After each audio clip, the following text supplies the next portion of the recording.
নমস্কার বন্ধুরা, আসন্ন অষ্টাদশ লোকসভা নির্বাচনে ওয়েবকাস্টিং সম্পর্কিত যে সমস্ত নির্দেশিকাসমূহ ইলেকশন কমিশন অফ ইন্ডিয়া থেকে প্রকাশিত হয়েছে বা বলা হচ্ছে সেই সম্বন্ধে আজকের ভিডিওতে আমরা বিশদে ডিসকাস করব। আজকে অলরেডি প্রথম দফার ভোট শেষ হয়েছে। সেখান থেকে যেটা জানা যাচ্ছে যে এবারে কিন্তু প্রায় 100% বুথেই ওয়েবকাস্টিং হবে বা হচ্ছে। এইবার ওয়েবকাস্টিং সম্পর্কিত যে কিছু নির্দেশিকা সমূহ যেগুলো প্রিজাইডিং অফিসার সহ পোলিং পার্টির জেনে রাখা অত্যন্ত গুরুত্বপূর্ণ, সেগুলো আমরা ওয়ান বাই ওয়ান ডিসকাস করছি। তো চলুন শুরু করা যাক। প্রথম হচ্ছে যে ওয়েব ক্যামেরা যারা থাকবে সেটা মাটি থেকে যথেষ্ট উচ্চতায় স্থাপন করতে হবে।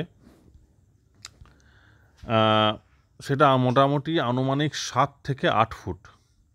সেটি একটা প্ল্যাটফর্মের ওপরে স্থাপন করতে হবে, নয়তো কোনো দেওয়ালের সঙ্গে যুক্ত মজবুত কোনো স্ট্যান্ডে রাখা হবে। সেটি যেন নড়াচড়া না করে, অর্থাৎ সেটির অবস্থান যেন নির্দিষ্ট থাকে। ক্যামেরাটির অবস্থান এমনভাবে হবে যেন নিম্নোক্ত ঘটনাবলীর উপর স্পষ্টভাবে নজরদারি করা সম্ভব হয় এবং সম্প্রসারণ করা সম্ভব হয়।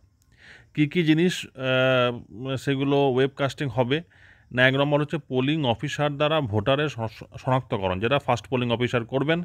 যে পোলিং অফিসার যে ভোটারদের শনাক্তকরণ করছেন, বিশেষ করে এএসডি ভোটার যারা হবেন তাদের ক্ষেত্রে ভোটারের আঙুলে অমোচনীয় কালি দাগ প্রয়োগ, ভোটারের বিধিবদ্ধ শনাক্তকরণের পরে প্রিজাইডিং অফিসারের কন্ট্রোল ইউনিটের বোতামে চাপ। এটা তো প্রিজাইডিং অফিসার নয়, এটা থার্ড পোলিং অফিসার চাপ দেবেন, কিন্তু এটা থার্ড পোলিং অফিসারের ক্ষেত্রে কন্ট্রোল ইউনিট থাকবে এবং তিনি ব্যালটে চাপ দেবেন, ব্যালট বাটনে চাপ দেবেন।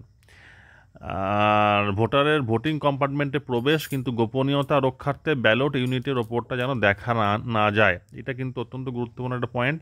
ভোটারের ভোটিং ব্যাপারটা কিন্তু গোপনীয়তা রক্ষা করতে হবে। ওয়েবকাস্টিংয়ের ক্যামেরা এমনভাবে স্থাপন করতে হবে যাতে ভোটিং কম্পার্টমেন্টটা দেখা যাবে, ভোটারের প্রবেশ এবং ভোটারের শনাক্তকরণ থেকে শুরু করে থার্ড পোলিং অফিসারের ব্যালট বাটন প্রেস, কিন্তু গোপনীয়তা রক্ষার্থে মানে ভোটারের ভোটিং কম্পার্টমেন্টে ব্যালট ইউনিটের ওপরটা কিন্তু দেখা যাবে না।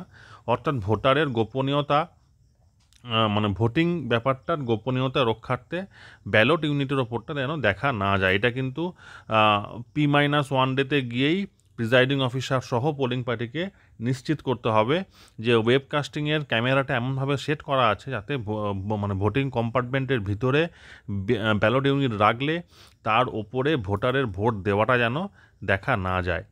তারপর হচ্ছে পোলিং এজেন্টদের উপস্থিতি।